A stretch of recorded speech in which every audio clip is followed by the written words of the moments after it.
All right. Well, hi, hello, and welcome to the webinar. I'm Jess, And I'm Mackenzie.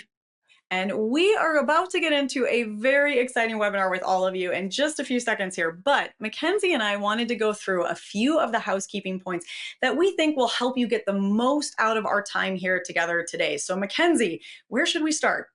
First, I want to draw your attention over to the questions section of your webinar console. This is the best place to get involved, get interactive, post all of your insightful questions, comments, feedback, and ideas. In fact, why don't you find the tab right now and give it a little test run by saying hi, hello, hola, whatever salutation you want to put out to the community today. And as a quick side note, that window is also the best place to reach out and let us know if you have any technical issues during the webinar. Don't forget that a browser refresh should clear up most of the common issues. But if your slides or audio aren't working, feel free just to shoot us a message in the questions tab and our team will be happy to help. All right, well, the questions tab was a great place to start because the next stop on our guided tour of your audience console is the handouts tab. Do spend some time in the handouts tab. There are so many wonderful resources and takeaways from our conversation here today. You are going to want those to follow up on this, I promise you. So go over to the handouts tab right now, start clicking on those links, download those PDFs, open those tabs, make sure you've got those set aside. Don't go anywhere just yet. Those are for later after we wrap the webinar, because right now you're going to want to stay with us. Not only do we have a very cool webinar coming your way, we also have a prize giveaway that we want you to have in mind, because that is coming at you at the end of our session. So we will have a $250 prize giveaway at the end of our webinar. Now, all winners do need to be here live and present at the webinar, and all winners must meet the prize terms and conditions. Those are linked for you in the handouts tab that we were just chatting about. So you can head on over to the handouts tab, click and scroll down, and you will find the full T's and C's waiting for you there. Okay, Jess, I think that's everything for the housekeeping. Let's get this webinar rolling. Let's do it. Righty, everyone. Welcome, welcome, welcome. I did a quick change, so hopefully you like this outfit better than in our housekeeping video. My name is Mackenzie Puddesy. I am so excited to have you all here on today's Smart Panel, where we're going to be talking about the retail marketing revolution, embracing retail media networks. I am here from the team at Actual Tech Media and SmartBrief, part of Future B2B. And of course, it's going to be a great webinar here with our panelists. Now, if you are not so familiar with our incredible sponsors today, I'm so excited to have DeepSync here in the house. DeepSync is all about unlocking insights and empowering futures. DeepSync is the industry leader in deterministic identity and AI-powered data solutions. They're leveraging 35 years of compiled data to make DeepSync's data engine and measurement one of the most powerful in the industry. And so we're going to be talking about that and picking the brains of some of their best and brightest. So with that, I'm so excited to introduce you to both Paul Turner, who is the general, Paul Turner, GM Digital at DeepSync. He's with us today. Paul brings a wealth of expertise on all things related to digital data and identity. And before DeepSync, he worked at Google, Adaptly, AdBrain, and LiveRamp, and is passionate about helping small and mid-tier agencies and advertisers use quality 3P data or third-party data to enhance their targeting efforts. And we've got Chase Engstrom, who's the VP of Solutions at DeepSync. Chase is somewhat new to the DeepSync team, but has more than 10 years of experience in data, identity, and clean rooms working at companies including Acxiom, LiveRamp, and Infosum. So super excited to have both of you on, and I'm going to pull you into the live video now. Well, okay, so let's dive into this. So of course, we're going to talk about today the growth of retail media. The growth of retail media networks offers brands new avenues for direct consumer engagement, necessitating strategic approaches to optimize ROI amidst increasing competition for ad space. This webinar will explore how brands can benefit from utilizing first-party data to improve personalization, how retail media networks can influence brand shopper dynamics, and how these networks are becoming integral to marketing plans. So let's get started with some questions on today's panel. To set the stage, Chase or Paul, I want to ask you guys, why have retail media networks become a critical component of brands' overall marketing strategies, and what benefits do they provide that traditional channels do not? Yeah, I can take a first stab at that, and then I'll hand over to Chase, who's infinitely smarter than I am on this sort of stuff. But I'd say it's not necessarily about kind of what other channels don't offer, but it's the combination of selling points that retail media networks do offer. So if you think about a retail media network environment, generally they're brand safe. You have high quality inventory combined with the ability to customize creatives and ads and the ad experience.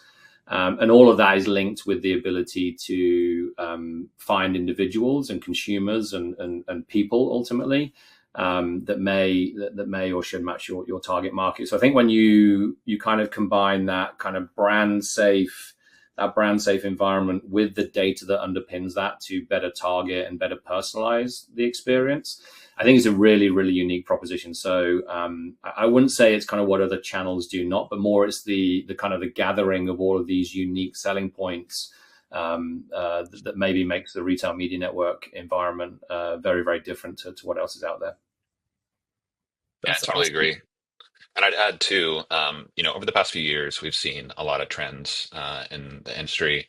One, increased regulation, not just in my home state of California, but we're seeing, a patchwork of, new consumer data regulation be introduced in several states. And that's making it harder and harder for advertisers and publishers to be able to collect data. Two, there's been an increased rise in walled gardens starting a few years ago, changes in Apple's environment and the ability for advertisers to get third-party cookies in environments like Safari and also just mobile IDs for iOS users. And, we're seeing that continue into other environments as well. And so for, advertisers, it's becoming increasingly difficult to be able to get, data on their consumers. And three is just ID fragmentation, right? So it's not just, the changes that have happened to third-party cookies and mobile identifiers, but we're just seeing a whole new set of identifiers that are being introduced to be able to track consumers. And so it's becoming increasingly difficult to be able to, understand your consumer, what are, their shopping behaviors, what are their interests, what is their purchase behavior, et cetera. And so, what retail media networks introduce is access to high quality first party data. So if you think about all the time that you spend shopping on Amazon and Target and Instacart and Walmart, retail media networks really offer granular insights on customer data, allowing for more precise targeting based on shopping behavior. Also, it's historically these retail media networks have been very reluctant to share their transaction data. And so what a retail media network offers is the, really turnkey way for, any advertiser, not just, household name brands, but smaller advertisers to be able to perform like closed loop measurement to see how well their ads are performing. And then also, it just reduces their dependence on third-party identifiers. So just as I mentioned, a lot of the changes that happened to third-party cookies and mobile IDs over the past few years, retail media networks, rely on typically logged-in environments. And so you don't have to worry about some of the fragmentation and the loss of signal that happens in anonymous environments. And so retail media networks are just a really powerful tool for advertisers to use to get higher quality and just richer first-party data to be able to have more effective ad campaigns. Yeah, just on that very quickly, I would echo that. I think Chase makes a great point. I think the one of the value or the big kind of value propositions that these retailers and retail media networks bring to market is that very close relationship with the consumer. And as we see with kind of regulation, the regulatory landscape, that kind of ability to ensure that you have consent is very, very important. I think the retailer's relationship with the consumer here makes them very rich environments in terms of your ability to build customization and personalized experience. This isn't a case of anonymous advertising. You are working with the retailer and building upon the retailer's understanding of the consumer, which in many cases for these retailers is built on decades of interactions with consumers, who've gone into store and kind of got to know the brand and work with them in that way. So I think that's really, really important. And certainly as we see the regulatory landscape evolve, I think these kind of environments become even more important. So how would you, I'm I'm gonna a follow-up question for you guys. How would you necessarily say, as new companies might be coming in, if they don't have much brand data, do they in-house that, or should they do some sort of kind of easier plugin cloud, rely on Google, rely on something a little bit bigger to get started? Yeah, I can take a shot with that, Chase, and then I'll hand over to you. I think everyone's talking about first-party data. If you're a brand or if you're an advertiser, build your first-party data strategy. I think that's good advice. The problem is that for the smaller or the mid-market, or even for larger brands that don't have a ton of direct consumer interactions, building that first-party data set becomes challenging. Now, there's things you can do to improve that. You can enrich and augment any data you're collecting. You can obviously use CDPs and other partners to start to build out a more complete view of the consumer. But the reality is your ability to collect 100% of first-party data on anyone that might buy your product, if you're a CPG brand, for example, is going to be limited. And so I think the premise of these environments is bringing that data to bear to say, hey, we can actually unlock a lot of the insights that you don't have as a CPG advertiser, and help you understand how you can take those insights and tailor it into creative messaging, targeting strategies. So it really does start to bring unique insights to bear in a world where those insights have been very, very hard to gather. If you think about advertising prior to retail media networks, if you're a CPG, you're kind of advertising blind unless you're bringing a ton of first-party data to bear. You don't really know who's transacting still. And again, your first-party data set is probably built on some sort of loyalty or email list use case. So I think the ability for retail media networks to unlock that and deliver unique insights, but also turn those insights crucially into actionable campaigns and kind of personalization strategies is really, really interesting. Yeah, and I'd add too, the nice thing about retail media networks is it doesn't matter if you're first party data rich or, you don't have a lot of first party data. Retail media networks can help support, either type of advertiser. And so, for those that are, lacking in first party data, you can just piggyback off of the, retail media networks data, right? They have, again, a lot of really interesting, purchase behavior, transaction behavior, what products you're viewing, et cetera. And so you can essentially just be able to overnight, tap into a lot of the rich insights that the retail media networks offer. But if, there's other things that you can do too, especially if you're, more data rich. So you can do use your own first party data to be able to target, specific consumers within a retail media network. And also, you can use third party data to be able to help segment and target as well, which, of course, DeepSync can offer. And then the last category too is you can offer really interesting second party relationships as well. So not just being able to, use solely the retail media networks data or solely your own first party data, but being able to create really interesting insights and segments using both retail media networks data and the advertiser. So again, it doesn't really matter, where your starting point is, and you can run this in parallel, right? You could piggyback off the retail media networks data while you're improving your first party data strategy, however that looks. That's great. And I think probably really encouraging, right? Anyone who's out there saying, we're new, or we weren't keeping great tabs on our data or something like that, knowing that they can tidy that up and really plug into what's available in terms of third-party data and just get going. So I'm going to throw up a poll really quickly here. So everyone out there in the audience, we've talked a little bit about some of these challenges here, but what are the biggest challenges you think brands face when they look or when you look, depending where you're coming in from, to scale your retail media networks? Is it keeping up with evolving trends and technology? Is it integrating data across platforms? Is it ensuring consistent messaging across channels? Or is it managing data privacy and compliance, aligning with diverse retail partners? So we're going to leave this up and let you answer that for a couple of minutes. But Chase, while the audience has some time to answer, what do you see as the biggest challenges, and how can advertisers overcome some of these? Yeah, one, balancing budgets. So just allocating the right mix of ad spend across retail media networks and other digital channels is really difficult. So the only solution there for marketers is the ability to test and learn and find which partner is offering you the best ROI or the best KPI, however you're defining that.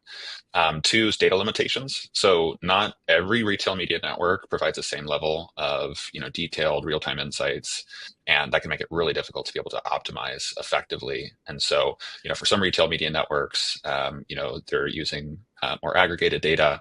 For other retail media networks, they might offer a little bit more precise insights, and that's really important when you're thinking about measuring ad effectiveness. And also just platform and ID fragmentation. So if you think about each of these retail media networks is effectively a walled garden, right? If you think about managing campaigns across Target, Instacart, Walmart, et cetera, managing those campaigns is going to be very complex. It's going to add a lot of operational complexity. And so what we're starting to see is more centralized ad management platforms to be able to help reduce that operational complexity. But I'm interested to see, what Paul has to say about that as well. Yeah, I mean, I think in a way, I probably don't envy a lot of the advertisers and marketers that are out there. I mean, I think on the one hand, there's a ton of opportunity out there, and maybe actually, new opportunities that are pretty game changing. But on the other hand, keeping up with trends, keeping up with the regulatory environment, I think it adds a lot of complexity. We're in a world where probably for anyone other than the sort of smallest advertisers, you probably are going to have a multi-channel, multi kind of network advertising strategy. So in other words, you're probably going to advertise on Google. There's probably some social with Meta or others. There's going to be some open web, and there's going to be some sort of retail media offering in there. I think balancing all of that from just a tracking, creative optimization, audience consistency perspective is very, very challenging.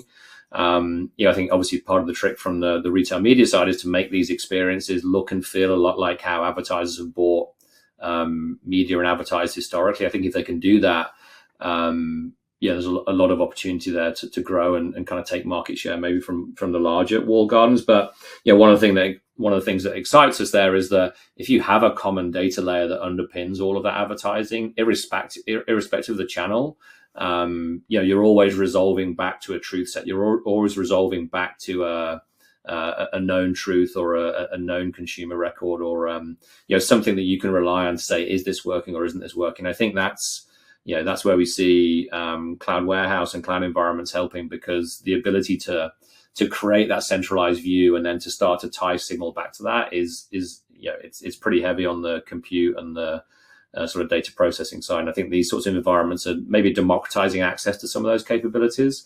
So yeah, definitely don't envy maybe some of the choices and the even just deciphering some of the acronyms that we all kind of throw out there is probably pretty difficult. There's a world of opportunity, but I think it's about being very disciplined about building from data to deployment to understanding and kind of iteration from there. Very nice. Yeah. So it sounds like, you've touched on some of the challenges. We got about 37% of the audience thinking that keeping up with the evolving trends in tech is the biggest challenge. About 30% were thinking managing the data privacy and compliance, 23% about the integration of data across platforms, and only about 10% thinking about the consistent messaging. So maybe that's more in the marketing, brand voice, PR side that gets worried about. But so that said, Paul or Chase, I think you could probably both answer this. What effective strategies have you seen brands implement within retail media networks to enhance engagement and drive their sales these days? Yeah, I can probably kick off. I think, with DeepSync, we're all about empowering data-driven capabilities. So how do you kind of leverage retail media environments to enhance your understanding of the audience? And then build on those insights. And sometimes, as we talked about, those insights will be brand new insights. You haven't understood that audience previously because you haven't had access to the data. And I think, how do you take that and then turn that into a strategy effectively? I look at a CPG brand that might be first party data poor, that is starting to work with a retail media network for the first time. The first stage of that is really understanding more about your audience. And that then opens up a whole new world of opportunities. Like, what is my creative messaging? How should I expect this audience to buy from me? Like, should I expect them to buy through a standard path to purchase, or is there a different way that I should think about offering ways for them to convert? So I think a lot of this is about embracing change, maybe embracing new insights, but turning it into different strategies across all elements of the media buy, whether that's targeting, whether it's creative, obviously whether it's optimization, or even the conversion process, and understanding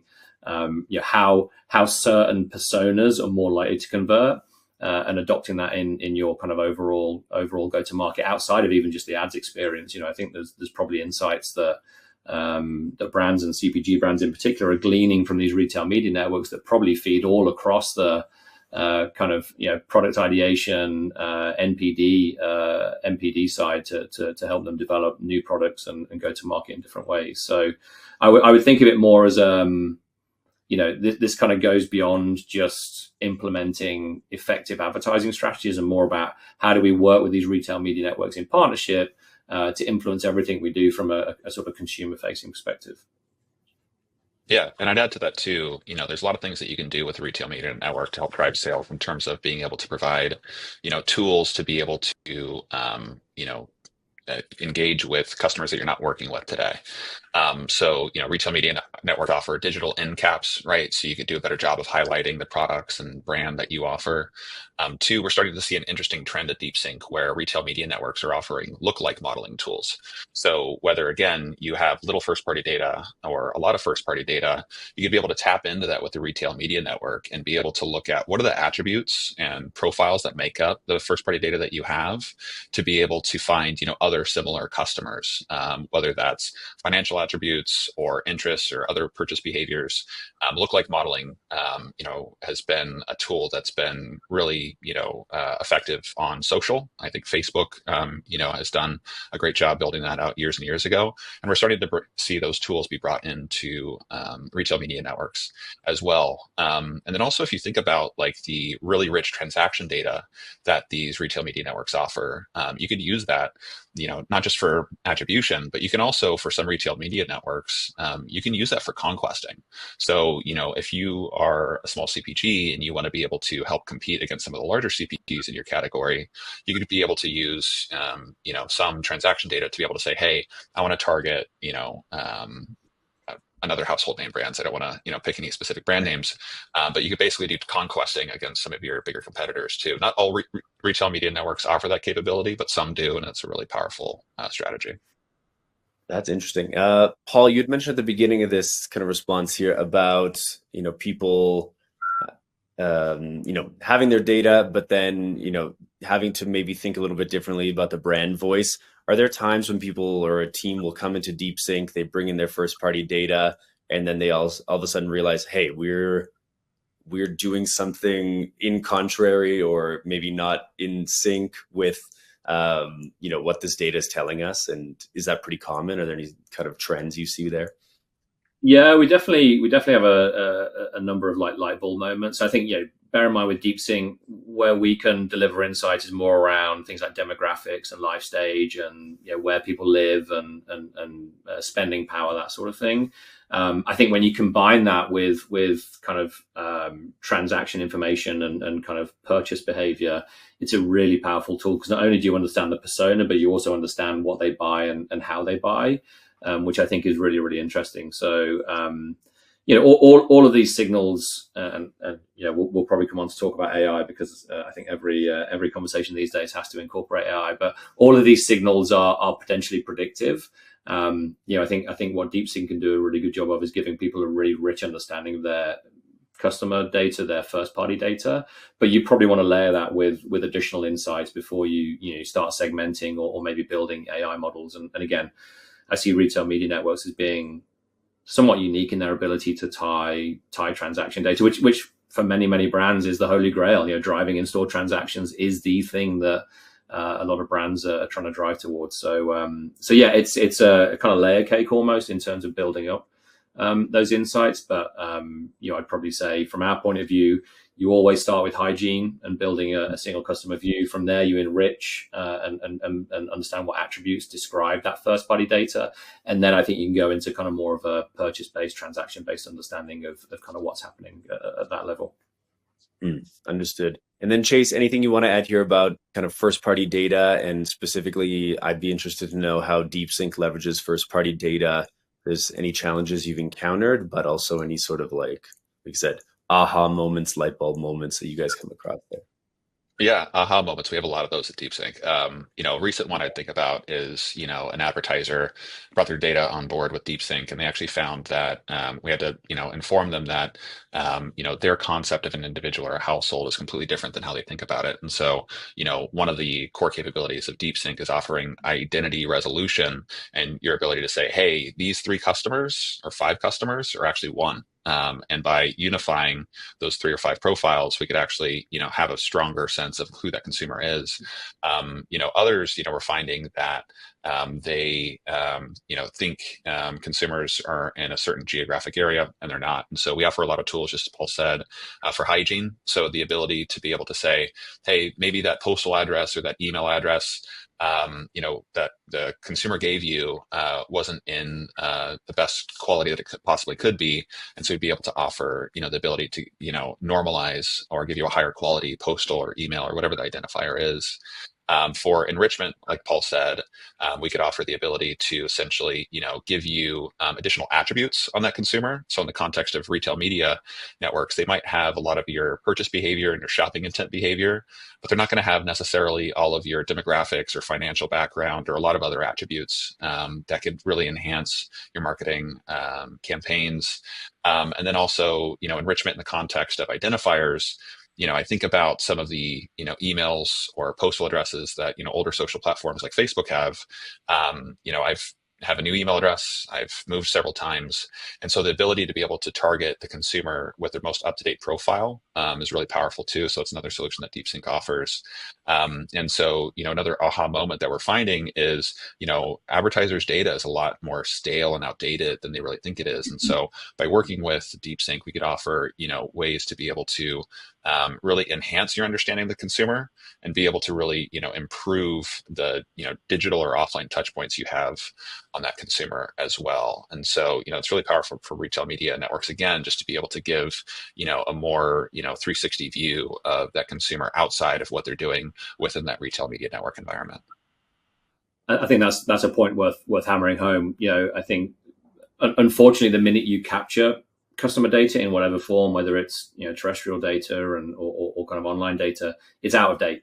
People move, people die, people go to prison. I mean, as wild as that sounds, data moves all the time, and I think staying on top of that is really, really important as you think about customer strategies, and it's especially critical for retail, I think, and retail media use cases, because at a very tactical level, people move into catchment of a store and move out of catchment of a store. So understanding kind of that sort of dynamism, I think, is really important, both for the retailer but also for the advertiser. So we see a lot of demand where the trend over the last 2 or 3 years has been centralization of data, building a single customer view and putting that into an environment where you can start to build models and segment and maybe even deploy AI.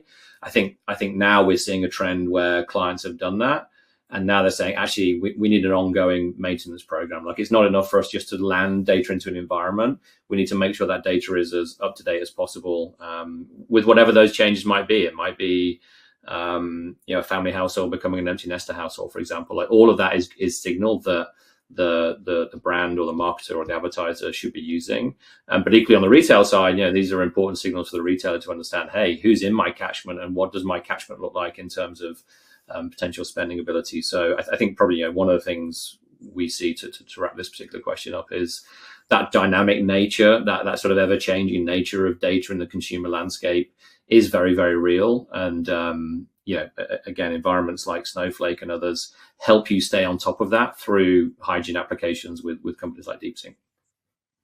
I think that's great. And like, even as a consumer, I think for me, when I see ads, if they're relevant, I really like them. And I'm like, ooh, cool. And I want to click on everything. And when I don't, I'm just like, yo, like, what is this? Like maybe I was planning a vacation a week ago and I'm still getting ads for something I already booked. Or maybe you have a big life moment where, you're moving, you're looking to decorate, you're buying things. And if you're getting kind of the wrong ads at the wrong time, then it doesn't serve anybody. Well, moving is a great example. I mean, I think it's around 20 million people move every single year, give or take. I think that's a really interesting signal. That's an interesting signal for retail media networks that want to offer home improvement solutions. Somebody that's moving to a house that may need renovation. But it's also a really interesting signal for a retailer to say, hey, we want to show ads to people that have moved into the area in the last 2 or 3 weeks to entice them into store. So I think that's a really good example of kind of real-time signal feeding into these kind of retail media network strategies. So we definitely see a lot of interest and use of that data. Yeah, if you think about new mover data too, like there's so many things that could be changing that's a result or a cause of that move, right? So, people may, have a change in income that might be spurring that move, or change in lifestyle, right? Maybe you're growing a family. And so, it's not just the ability to say like, hey, this is a new mover, but this is a new mover. And these are all the new attributes that we have on that particular consumer, or in the context of retail. A lot of these purchases are actually, a household decision. And so the ability to be able to target the household level and understand what other consumers are in that household as well, and how are their, demographics or interests or, other things changing as well. And, that's, going back to your earlier question, Mackenzie, there is a lot of aha moments because, it's not just, the touch points that may have changed and the addresses that may have changed, but all the other attributes and, demographics that could change with that household as well. So, environments like Snowflake, Databricks, several others are making it a lot easier for marketers to be able to, plug in to some of the tools that are offered by DeepSync and be able to, modify and improve and enhance their first party data. That's really neat. And I might be jumping the gun here, as we'll probably talk about this a little bit later on. But can you typically know like who's married to whom, or who, like can you actually figure out who's a family unit as an advertiser? Yeah, there's a few ways. There's a few ways that you can do that. One is you could look at things very simply, like what sort of house is this? How many bedrooms? What sort of neighborhood? So you can kind of infer a lot of information. But yeah, you can see head of household and individuals in that household. So it is possible. Again, the starting point for me is always understand what your own first party data strategy is. It's always good to start from a point of if you're a brand, consented, clean, well lit kind of data collection. From there, I think we can augment that view with what we think is reality in terms of households and individuals and their likely behavior. So it's possible, and definitely I think again these sort of big data environments are definitely bringing a lot of that to the forefront of the conversation. Very neat. So I know we talked a little bit already about how smaller advertisers kind of benefit from the data that retail media networks have, and they can kind of compete with bigger brands quite quickly. But I'd also, so maybe we can, if there's more to share on that, first I'll invite you to do that. But I'm also curious how data sharing partnerships between different retailers within the same media network, how that's playing out and how that can improve overall consumer insights and ad effectiveness for everyone that's involved. Yeah, I can go quickly on the kind of the SMB front. Chase is definitely the data sharing expert at DeepSync. I think, the challenge you have, I think, as a smaller advertiser is, do you have enough budget to truly test and deploy new, novel, unique environments? And so, that's why we see a lot of the revenue that Meta drives or even Google drives is SMB advertising dollars, because generally speaking, they'll be casting a wide net. They're working with tens of millions of advertisers, but it's an amalgamation of lots of smaller budgets. It's kind of for most of these SMBs, it's all of their advertising budget goes into a single channel, and that single channel drives all of the kind of outcomes they need. I think as you move up the scale, I think the balance is always, do we have enough budget to carve out to test this truly unique use case. Now, some of the larger RMNs, retail media networks, you could argue have the ability and are building kind of more self-serve capabilities. So they start to look and feel a little bit like AdWords and maybe some of the sort of meta buying processes.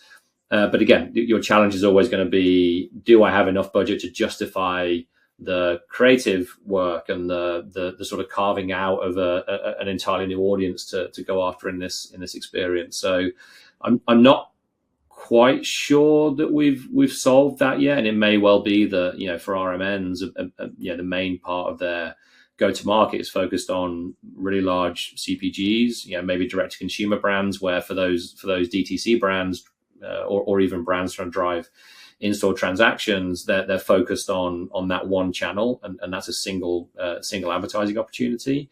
In the middle, I don't know. I don't know kind of how that breaks in terms of, hey, 100% of my budget used to be Google, and now it's going to be 50% Google and 50% a retail media network. Maybe that comes from more niche offerings on the retail media side, where it's a no-brainer to kind of go all in as a home improvement brand. You may want to work solely with the Home Depot, and that may be your only channel outside of Google. So it's a tricky one. I think again, it really comes down to budget and your ability to test and learn and kind of lean into new things.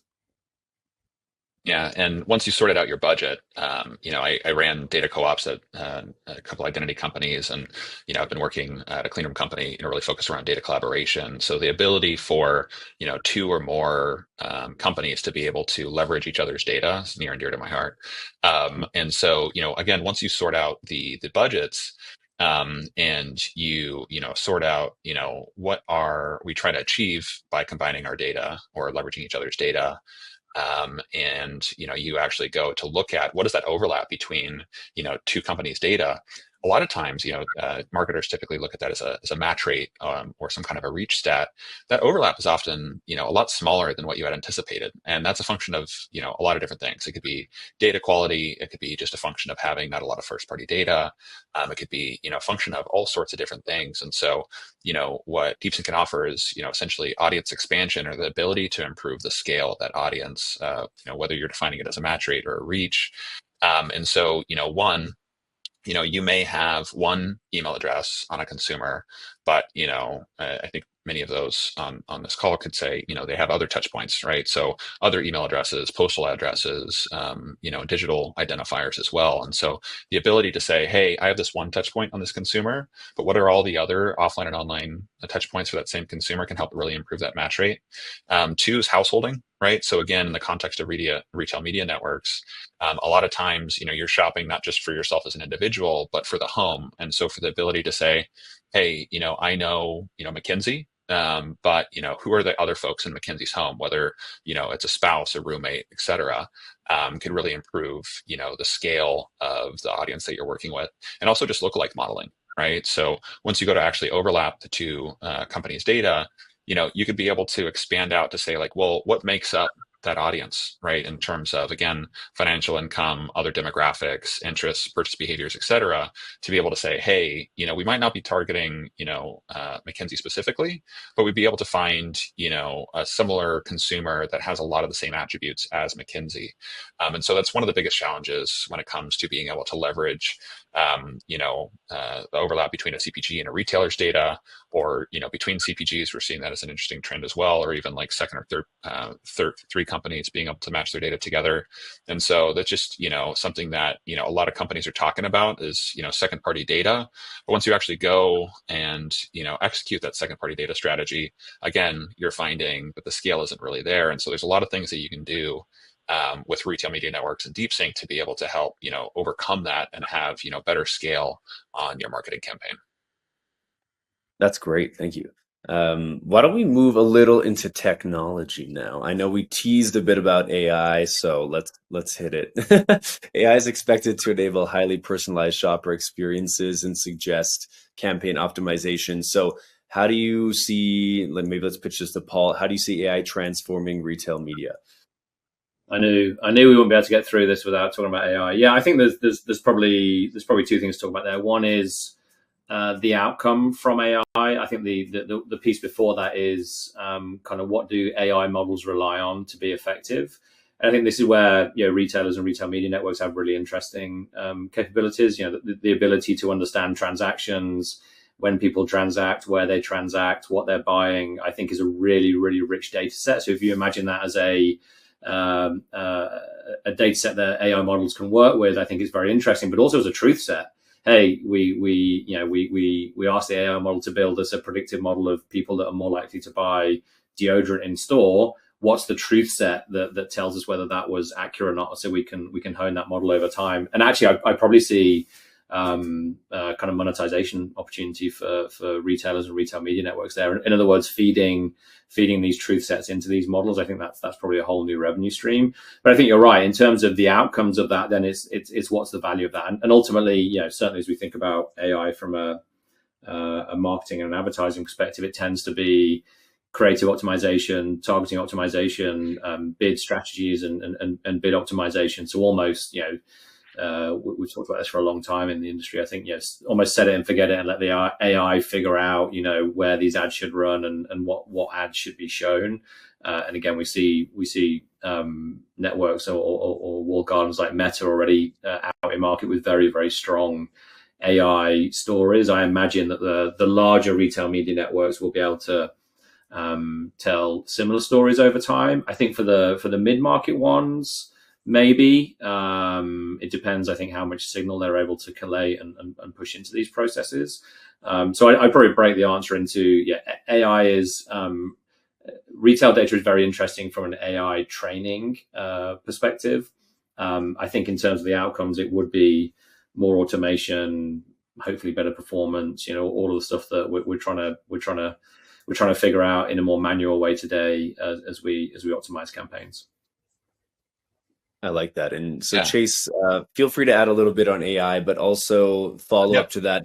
What other kind of emerging technologies do you believe will have the most significant impact on the future of retail media networks? And how should brands start preparing now to adopt these technologies, whether that be, from just the actual adoption process or even just budgeting? What do you see going on there? Yeah, definitely. So like you said, touch on AI, and then we'll talk about two other trends that we're seeing. So on AI, I mean, these tools are here, right? It's not, something that's coming, it's here. So if you think about, I think Meta has done probably arguably the best job in leveraging, data that they have on their consumers. And I think it's really challenging the notion of, how, high quality is deterministic data. So, as a quick definition, deterministic data is basically, this is a known consumer, right? They have provided their email address. We know that this is McKinsey. Sorry, I'll keep picking on you. And so we know for a fact that this is McKinsey. And a lot of times,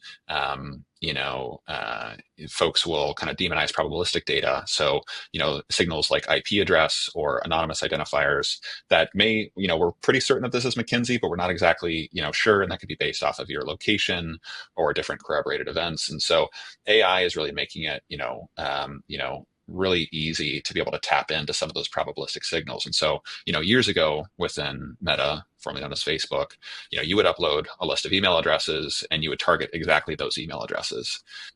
Now, again, they have a lot of powerful lookalike modeling tools and AI tools to be able to say, hey, I understand, the list of consumers that you're trying to target. However, we can actually improve the performance of your campaign by leveraging AI and ML models. And so you may not be able to target McKinsey specifically, but you'll be able to target similar consumers and ultimately be able to have higher ROI conversions and better advertising performance. And so, again, that tool, is existing today in social, and, we'll see that very quickly adopt in the retail media space. So that's really exciting. And again, it's kind of, shaking up the notion of deterministic versus probabilistic data, how data sourced. And, it's really just about how well does that data ultimately make that campaign perform. And so I think that, we're starting to put our eyes more on performance instead of like how that data is sourced necessarily. To move on to the two trends that I'm really excited about. One is CTV. So, CTV as a channel isn't new. It's been around for a few years now. But CTV integrations with retail media networks is new. And so this is essentially, it's unlocking new ad inventory. So advertisers can be able to target, consumers. It's going to provide greater scale, but more importantly, you're targeting in the consumer's home, right? And that's a really powerful channel if you're thinking about trying to target consumers to, increase the likelihood of them purchasing, your products. And I think, one of the, real tangible examples of this is Walmart's pending acquisition of Vizio. And so I think that's going to be a really powerful tool for all the different, advertisers that work with Walmart to be able to, target using Walmart's data, but in the home. Historically, it's been very difficult to convince these retailers to be able to, let their transaction data go outside of, their walls. And so by these retail media networks integrating with CTV, it's just going to be a lot more turnkey, make everyone a lot more comfortable to be able to, target and retarget and measure consumers on that CTV channel, leveraging a lot of the powerful data that comes from a retail media network. And the second trend is, if you take a step back, quick shock and awe stat. By 2025, retail media network ad spend is supposed to be around 125 billion. It's probably going to exceed that. And that represents, for context, about 20% of ad spend globally. So, while retail media networks is still, an emerging concept, and it's relatively new, I think you're going to see a lot of the tools from, older channels, especially in like display, be able to essentially, move over into retail media networks. So an example of that would be retail media programmatic buying. So, like I said, one of the biggest challenges working with retail media networks today is the operational complexity to be able to activate, optimize and measure within each retail media network. And so the ability to bring some of the programmatic tools that we've had for years and the display and mobile spaces, that's really going to offer an expansion of ad tech into retail media networks to offer, more automated and scalable tools to make it easier for not just the, marketers with large ad budgets, but any marketer to be able to tap into those tools to make it a lot more easier, less operationally complex, and be able to ultimately better scale their ad campaigns for more consistent messaging across several retail media networks. So those are the two trends that I'm really excited about. And I think probably you'll see the CTV offering really take shape in early 2025. Okay, that's exciting. Excited to see how that plays out. What I'm going to do, I'm going to pitch one final question to you two, and then we'll open things up for audience Q&A. So anyone out there, if you haven't already, we've got some good questions coming in, but feel free to keep those coming. And so what I'm going to ask you guys is, what advice would you give our audience on adopting the right strategies to maximize their ROI and capture consumer attention, especially as competition for ad space within retail media networks increases? Chase, maybe let's start with you, and then Paul, I'll give you the last word before we move into Q&A. Yeah, so the feedback that I'm getting is CPMs are definitely rising within retail media networks, and that's just a function of more companies trying to compete for a consumer's attention. So it's really just test and learn, right? And I think I would really keep an eye on some of the newer retail media networks coming out. Not every retailer offers a media network, but over time they will. And so being able to test and learn is really important. And having an eye on, again, what are the newer players in the RMN space, and just be willing to test and test fast, so you can see are you getting that ROI before everyone's kind of crowding in that space. But again, interested for what Paul has to say. Yeah, I think as always, a lot of this comes back to right message, right time, right person. I think I'd argue the retail media networks probably give you ability to do that effectively if you embrace them. But probably coming back to the age-old universal understanding of what's working. I think there's a danger here that we end up with highly siloed, fragmented channel strategies, which no one can tell you with a degree of accuracy what's actually working and what isn't working. So I think the sooner, maybe some of the larger brands or advertisers embrace, single customer view and the ability to kind of tie everything back to a single profile, you can start to kind of build these experiments with that kind of truth set, that core driving a lot of your insights and understanding. So yeah, super exciting. I think, again, the ability for retail media networks to bring and inject new insights and new targeting capabilities is definitely there. But I think it has to be part of an overarching strategy to understand what's the optimal mix of people and environments and kind of offers that drives outcomes. And ultimately, that probably comes back to a starting point of high quality data that's maintained in environments that you can build insights around. So yeah, the basics is probably the same, but definitely very exciting. I think if you're an advertiser, to go and experiment and figure out where these new opportunities maybe fit. I like that. Guys, I could pick your brains all day, but I am going to turn this over to a couple of audience questions, not to hog your bandwidth here.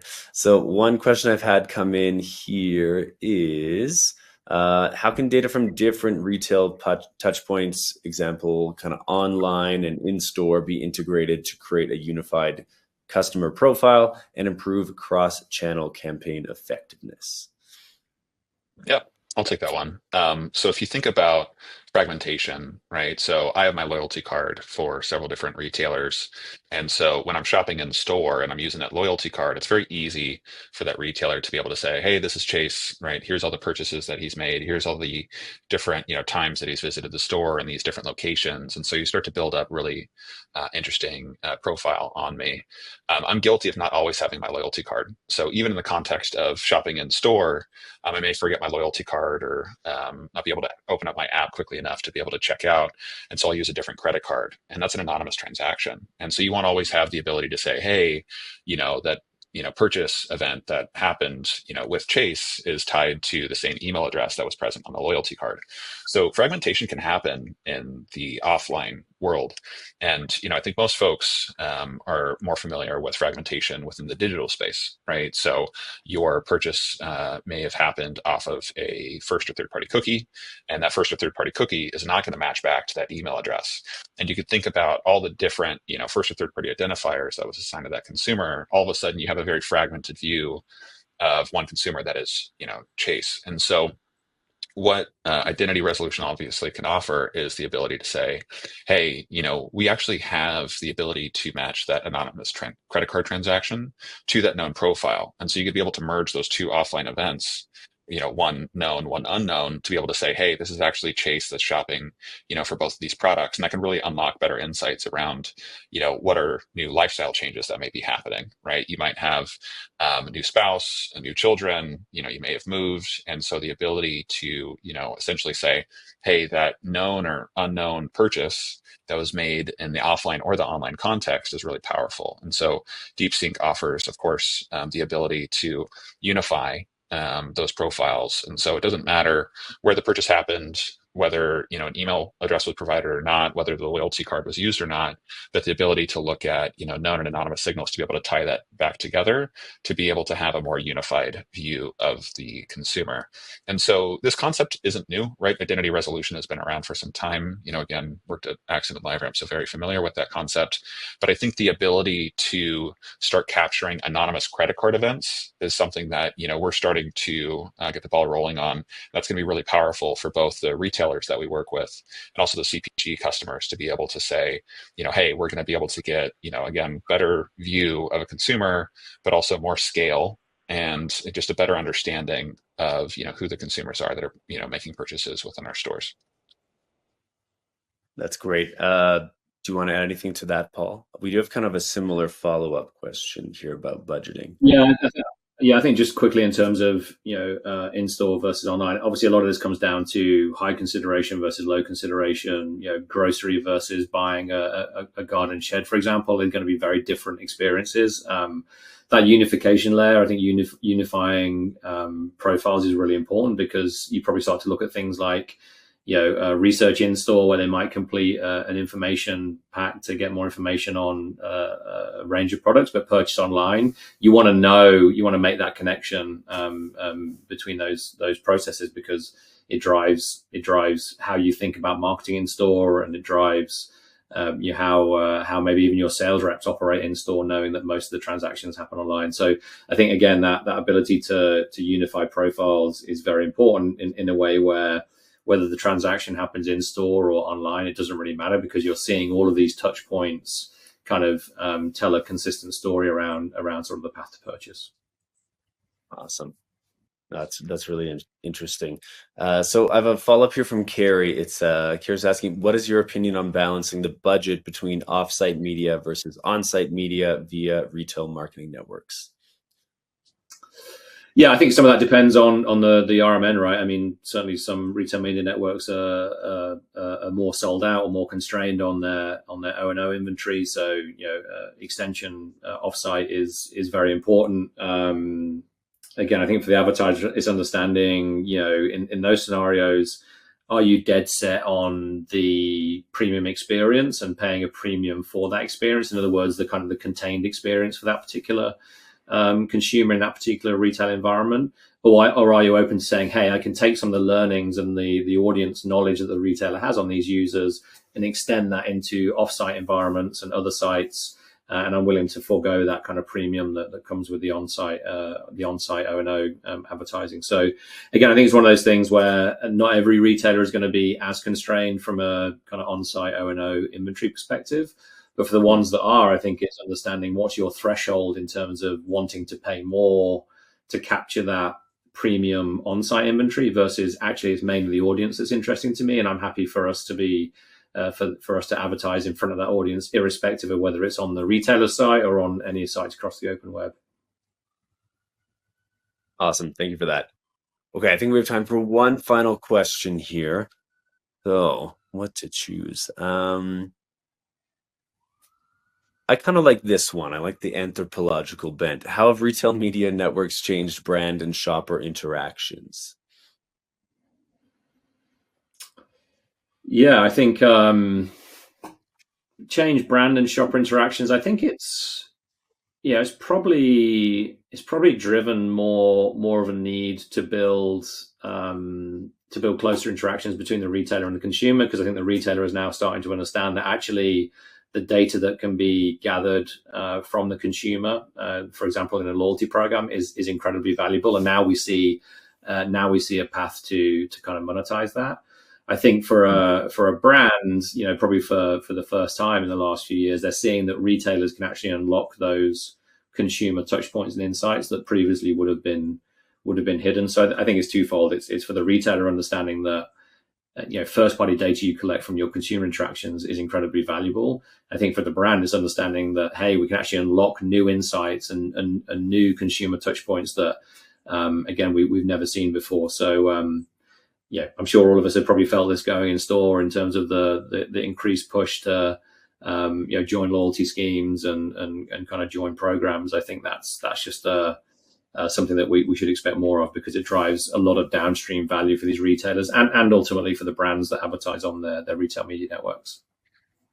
Yeah, and I'd say, personalization has been a big change too. It's really bringing CPGs closer to the consumer, right? Because, CPGs often, don't have that first party or that direct interaction with the consumer. And so retail media networks gets you a step closer. So if you think about, how you're shopping 10, 15 years ago, right? You were, shopping the halls or the aisles of these different retail media networks to find certain products. You were going to, malls, if you want to go way back. And so, product discovery was very difficult. But because these retail media networks have a better understanding of who you are, it offers a much more personalized experience. And so they know the products and brands that I'm interested in, right? So I could check out a lot faster, right? Be able to put things in my cart and be able to, get on with my day faster. But for, brands that I may not know, there's a lot, easier ways to be able to make these products more discoverable. And, there's a lot of really powerful recommendations that retail media networks can offer. And so when you're in the app, or you're on their website, based off of the first, second, or third party data that they have on a consumer, it's making it a lot easier for, lesser known CPG brands to be able to be recommended for that consumer. And the benefit to the consumer is, of course, just a better experience, right? Maybe there are new products that you're not, familiar with that you do want to be able to find. And so I think just personalization has been, a big change for, retail media networks and consumers. That's great. Well, this has been such a great conversation. I know we're just about out of time as we push up against the hour, but any final thoughts, any final sort of, thought you want to leave the audience with, or if anyone does want to reach out, learn more about what you guys do on the day-to-day at DeepSync, and they want to do something with you, where would they go? What do they do? Yeah, we're always open to talking to people and advertisers, marketers about getting their data in good shape as they think about exploring new opportunities. I'd say that's a kind of non-negotiable in terms of, hey, we're all talking about first-party data. Get your first-party data in the best possible shape, and then think about how you can use that to explore these kind of new opportunities that are out there and evolving in the ecosystem. But yeah, I'd say it's embrace change. Understand kind of how the landscape is shifting, and really embrace that, and where you have the ability, test and learn and see what works for you in a never changing environment. Yep. And I really enjoy, working at DeepSync because, yes, we do have off-the-shelf products, but we have a lot of, interesting solutions that we can kind of build together. So the way that I kind of frame my role here is just playing with Legos all day to be able to build, new tools for advertisers, publishers, and, just any marketer. And so, if you have like any questions, don't hesitate. Obviously, we have different listings on different cloud environments and different marketplaces, but don't hesitate to reach out. If you do have any questions, love to talk about marketing strategy. What's working today for you, what's not working for you, and just like try to highlight new tools that you could be able to use to either activate, measure, optimize any of your marketing campaigns. So yeah, really enjoy those questions. So definitely, reach out if you have any. Awesome. Thank you. Well, I'm going to let you two go, and then we're going to give out a prize and wrap things up here. But thank you so much. Thank you for letting me pick your brains. And I know we didn't get to every question here, but if you're on the audience, we will pass those on to the DeepSync team so they can follow up if you need it. And with that, one final thanks to both of you. Chase, Paul, you've been great. Thank you. No, thanks so much. Really enjoyed the time here. Hope to do it again soon. Yeah, for sure. An absolute pleasure. We'll see you around soon. Take care. Alrighty. Excellent, everyone. If you haven't already checked out the handouts tab, you absolutely should. In there, we have got a PDF that the team at DeepSync have prepared. This handout is about bridging the online to offline gap. So it's a guide for retail and for retail media networks. Definitely check it out. Full of great data. You may not be able to find it somewhere else, so I'd say click it, store for now, and then you've got that you can review after today's event. And with that, we're just about out of time, so I guess it is time to give away the prize. Thank you for your questions. Thank you for being so attentive. And of course, just sharing this data and being able to learn more has been really exciting for me, so I hope it's been equally as exciting for you guys. And with that, we have got a $250 Amazon gift card to give out. Again, you do need to be live and present here at the webinar to win. And without further ado, the winner of that is Maggie Mariscal from California. So huge congrats, Maggie. And we'll be reaching out after today's webinar to let you know how you can grab that. Again, final call out to grab that handout before we close things out. Again, the PDF, Bridging the Online to Offline Gap, a guide for retail and RMNs, is absolutely worth grabbing. And again, I just want to say that you're going to get within 24 hours an email here. So if you did love this event, but you missed it, you wanted to review anything, don't worry, you're going to be able to watch it again. And we invite you to view it again or pass the link on to your colleagues. And with that, I want to give you a final thank you for attending. Thank you for your participation. And until next time, I'm wishing you an absolutely magical rest of your days.